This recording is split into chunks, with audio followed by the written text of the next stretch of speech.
と5月にワウワウで放送されましたベビーメタルレジェンドメタルギャラクシー幕張メッセ Day1 そして Day2 の感想動画を撮っていこうと思いま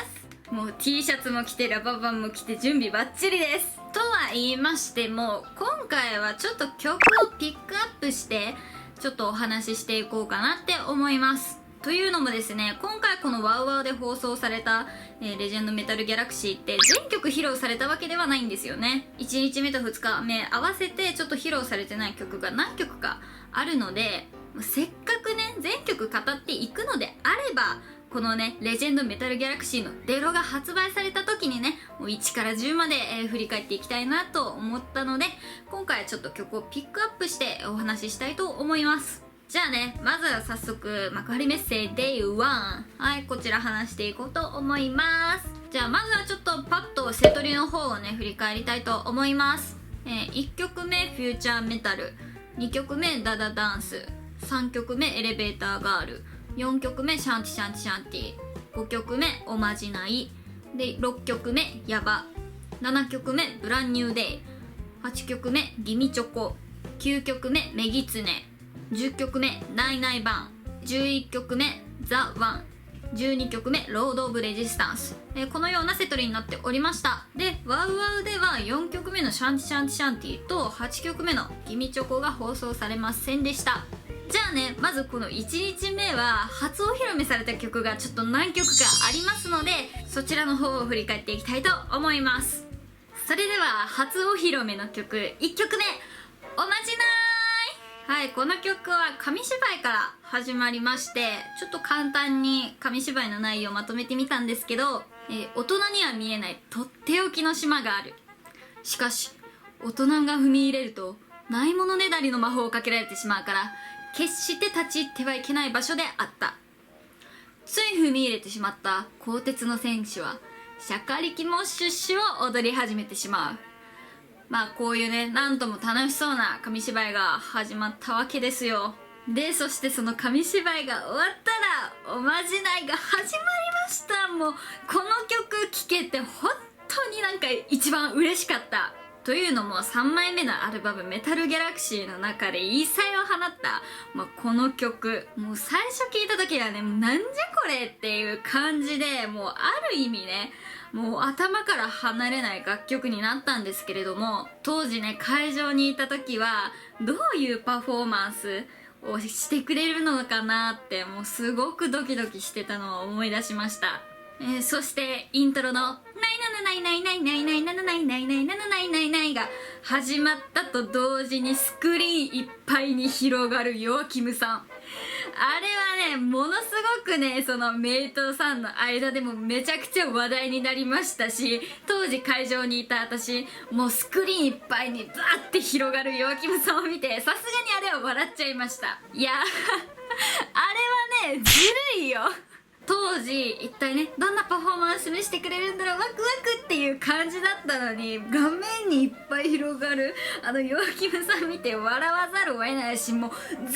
と画面に目がいってしまって、いやあれは行くと思いますよあれは。いやでもね初お披露目の曲にもかかわらず、会場の熱気は冷めることなく、ね、映像に映ってたんですけど、メイトさんがねこうやって肩を組んでモッシュしている姿とかも映し出されてて、もうこのライブでおまじないに対しての印象がガラッて変わった人たくさんいらっしゃるんじゃないかなって思います。会場行った時はちょっと3人のパフォーマンスをちゃんと見れてたからすごく覚えてないんですけど、でも映像で見るベビーメタルの3人ほんとめちゃくちゃ楽しそうに踊りますよねこのおまじない。なんか今までのなんかどの曲よりもめちゃくちゃ笑顔で楽しそうになんか踊ってる印象が私の中にはありました。でねおまじないの2番かな、2番のところでそのアベンジャーズとモアメタルがなんかこう魔法を掛け合ってるみたいなところがあるんですけど、モアメタルの顔が超可愛い。こうやってって感じでちょっと変顔チックな、あそこピックアップしてくれてありがとうみたいな感じで、あそこはもうめちゃくちゃ可愛かった。いやもうこの曲を一言で表すなら本当に楽しいっベビーメタルの3人を見ててもすごく楽しそうに踊るから見てるこっちも楽しいし、あと後ろのスクリーンの映像、あれは絶対笑かしに来てるでしょって感じで映像でもすごく楽しめるし、なんか自然と笑顔になれる曲ってあるんだなってこの曲ですごく実感しました。次ね、いつライブが行われるか分かりませんが、もうこの曲はもう一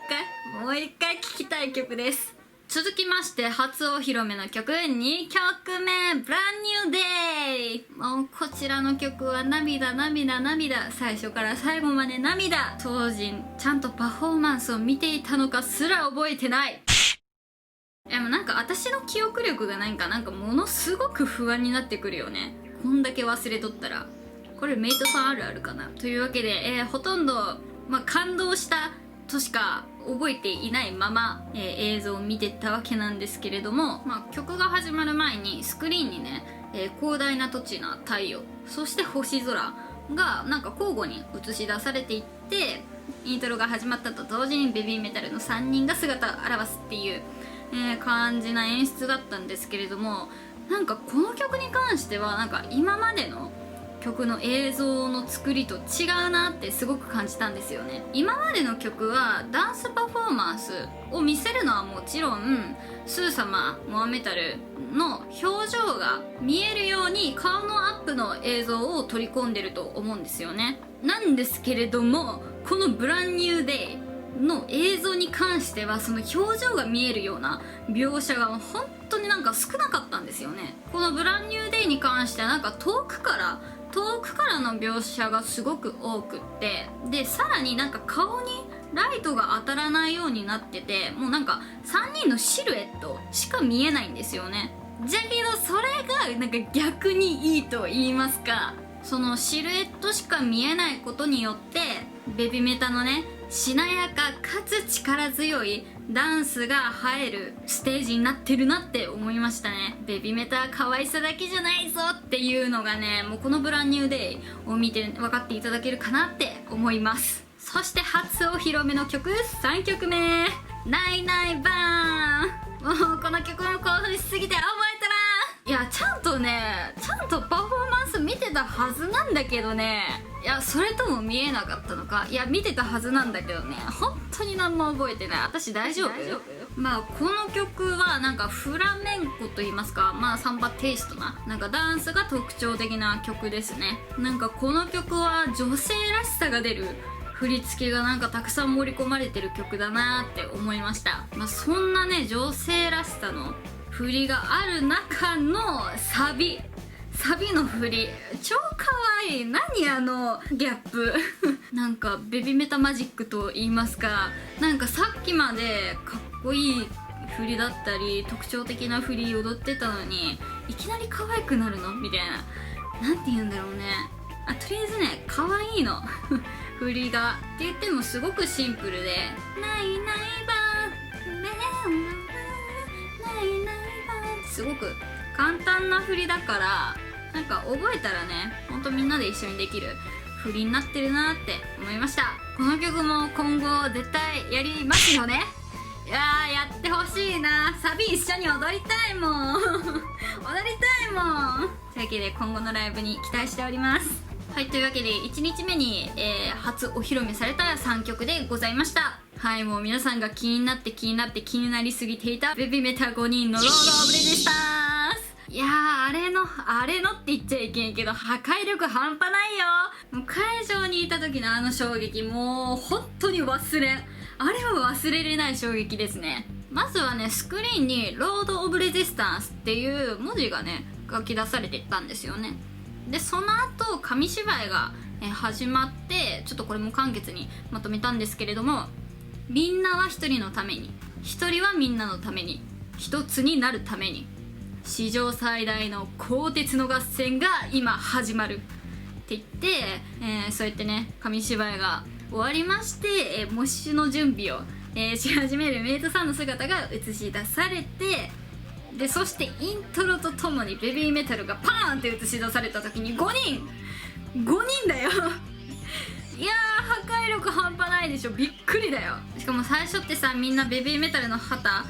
掲げてるんだけど、そのみんなのなんだろう、すごく鋭いというか、遠くをこうきっと、見つめているような強い眼差し、会場ではなんかそういう細かい表情とかまではやっぱりちょっと確認できなかったので、待って、なんかここにいるんだけど、ここにいるんだけどみたいな感じでプチパニックを起こしてたんですけど、改めてあそこのイントロの5人を見ると、みんな顔つきがなんかキリッとしててかっこいいってなって、いやなんか鳥肌止まらんなんだけどみたいな。私あそこずっと見とけれる、本当に。いやあれはずるい、ほんまにかっこいいよ。当時はその5人揃っただけでも興奮して、なんか今後も5人のステージ見たいなって思ったけど、5人でやるロード・オブ・レジスタンスってあれが最初で最後なんだろうね。いやだってあんな伝説頻繁に起こっちゃ伝説じゃないじゃないですか。だからもう一生見れない5人のロード・オブ・レジスタンスだったんだろうなって考えたら、本当に私幕張メッセ行けて本当に運が良かったんだなって、思いました。これまだ1日目なんですよ。1日目でこんなわけ言ってますけど、2日目もまあやばいです。じゃあちょっと切り替えまして2日目の感想いってみましょう。はい、それではベビーメタルレジェンドメタルギャラクシー幕張メッセ2日目の方をちょっと語っていきたいと思います。まずはね、ちょっとセトリの方から、簡単に振り返っていきたいと思います。1曲目が In the Name of、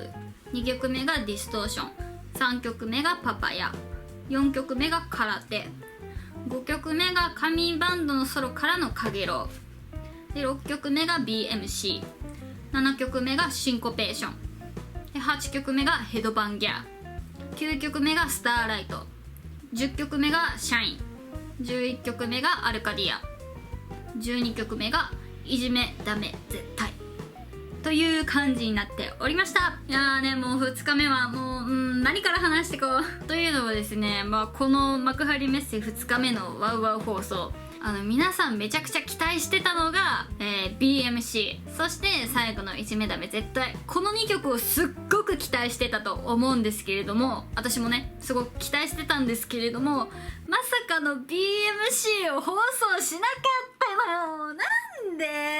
いや確かにね、その初お披露目をね全部ワウワウで放送してしまったらベロを買わなくてよくなくなるから、あえてね放送しなかったんだろうなって思うんですけど、でもやっぱり BMC 聞きたかった。私も瀬戸りを確認しながらそのワウワウの放送見てたんですけど、いやまさかのBMC 飛ばされたみたいな感じで、もうなんかショックというか、待って BMC めっちゃ期待しとったのに初お披露目だしみたいな。いやだからね、本当はねこの初お披露目の曲を語る場で BMC 絶対語るぞってめちゃくちゃ私ウキウキしてたのに、まさかの放送されない。もう悲しかった。もうなんかその時のショック、いやねえ BMC に関しては本当に出るのを待つしかないですね。運営さんお願いです。早く幕張メッセの出ろ出してくださ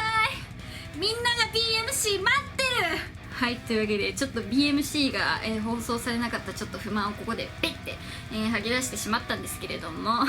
あとね、私幕張メッセのこの2日目はかげろうのソロを私めちゃくちゃ皆さんに聴いてほしくって、というのもですね、その神バンドいると思うんですけれども、1日目は東の神、2日目は西の神という感じでバンドメンバーが全く違ったんですよね。で、西の神っていうのは海外ツアーを共にした、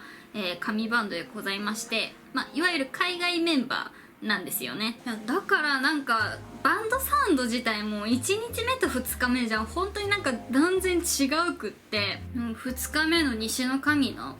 バンドサウンドを聞いた時に曲によって印象がめちゃくちゃ変わってったんですよね。1曲目の In the Name of とかも、あれこんなに結構ずっしりしてる曲なんだってなんか確認することもできましたし、あとシンコペーションもあれみたいな、あれ待ってこんなギターのリフあったっけとか、こんなになんか重たい感じったっけって思いながらなんか聞いてて、であとカゲラの前の神バンドのソロ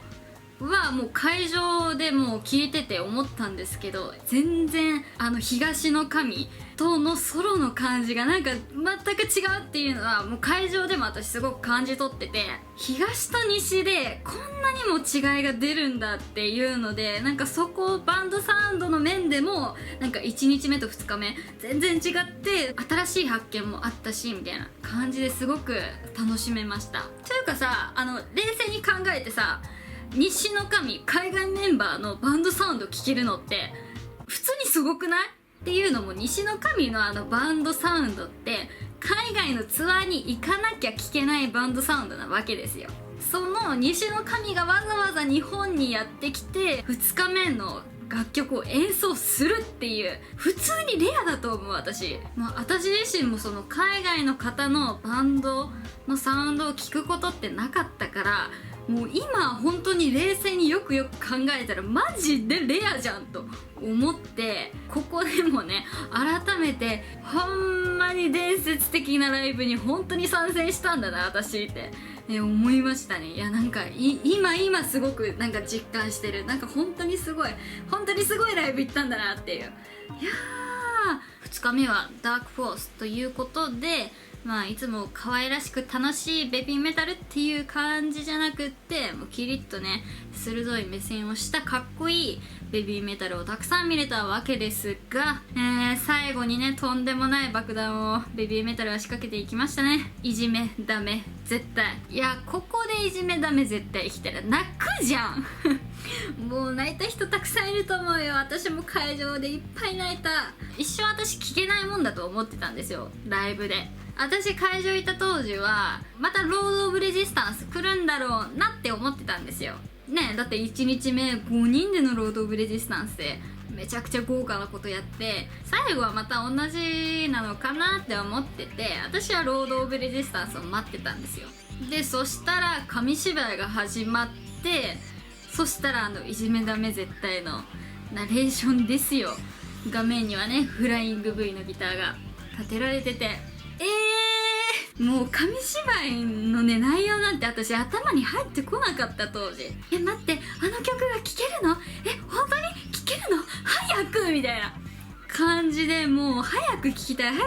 いが止まらなくって、もう紙芝居になって一個も聴いてなかったです。でこれ YouTube のコメントでちょっと情報いただいたんですけど、2017年のレジェンド S 以来のいじめダメ絶対だったそうで、いやこれはね湧きますね。いわゆるもう封印曲になってたんですよね、いじめダメ絶対って。それがこのタイミングで披露されるっておいどういうことだって感じなんですけれども、私的にはねもうそういうなんか